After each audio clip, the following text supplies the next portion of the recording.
Hello everyone. I'm going to explain briefly the structure of a COVID-19 model that we developed step by step as is shown in the next slide. We start with the standard epidemic model, which is quite standard in the literature of system dynamics.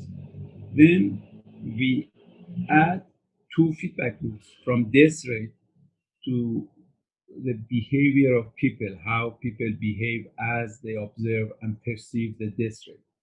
Then we have hospital availability.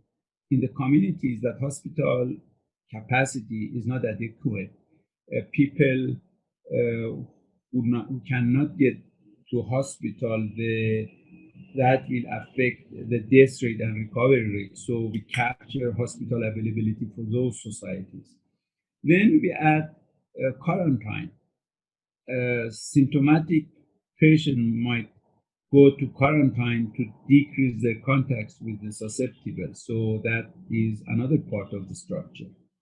Fatigue and frustration is added as people keep their social distancing and decrease number of contacts. They become tired and frustrated of not meeting other people, and as a result of frustration, they might relax their constraint and go and meet friends and families. Lockdown by government, if the situation gets very critical, some governments interfere and force lockdown and to prevent the spread of disease. Then we add testing and separation of asymptomatic patients from who do not have any symptoms but are infected from the rest of the population, and we examine the impact of that, and at the end we implement vaccination, and then when we put all these pieces together we come to the complete model. The standard or basic structure of the model is shown here. We have susceptible population in the model is about 80 million persons. Through incidence rate, they go to asymptomatic, infected asymptomatic patients, and then as symptoms appear, they go to infected symptomatic, and those who are symptomatic either recover, go to recovered population, or die. Those who are recovered after a period of time might lose their immunity and go back to susceptible group. And the incidence rate is a function of number of susceptible and infected people and the number of contacts that they have daily, and also infectivity. What is the possibility of getting infection in each time that susceptible meets an infected person? But as death rate, as people get infected and death rate goes up, death rate is perceived by people, and perceived people would affect the behavior of people in two channels. One is people would decrease the number of contacts, per day, so keep social distancing and to protect themselves from potential infected persons. And also they affect the way that they behave in terms of hygiene behavior. They try to put on masks, try to wash their hands more frequently, don't touch many surfaces in order to increase infectivity, to decrease infectivity and protect themselves. So number of contacts per day plus infectivity would determine incidence rate, and those two positive loops would increase death rate, while these two negative loops would control death rate through the way that people would behave in reaction to increasing death rate. Then we add hospital availability. In some societies, that hospital capacity is not enough for all patients. When number of symptomatic increases and goes up, hospital availability would decrease. Hospital availability would impact the recovery rate and death rate. When hospital is not available for all patients, recovery rate would decrease and death rate would rise. And therefore, hospital availability would become an important issue in those societies without enough hospital beds. Then we have quarantine. Infected symptomatic people might go to quarantine and separate themselves from the rest of population.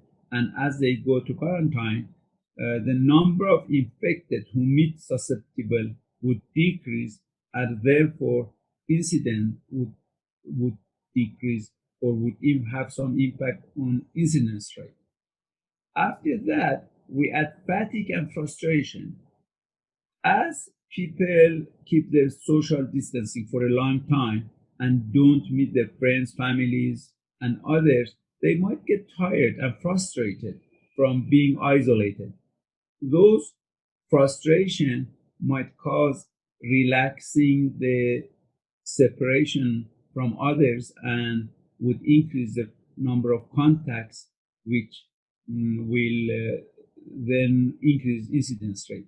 So frustration and fatigue when social distancing continues for a long time could have a negative effect and could weaken this negative feedback loops which work through number of contacts. After that, we introduce government enforcing social distancing or lockdown.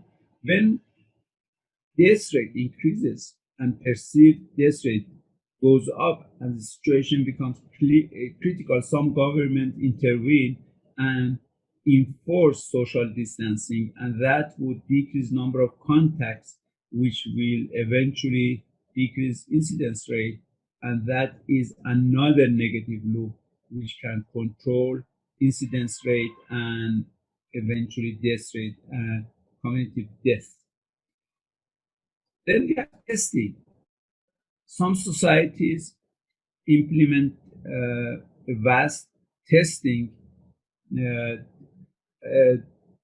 to identify asymptomatic people and put them in quarantine.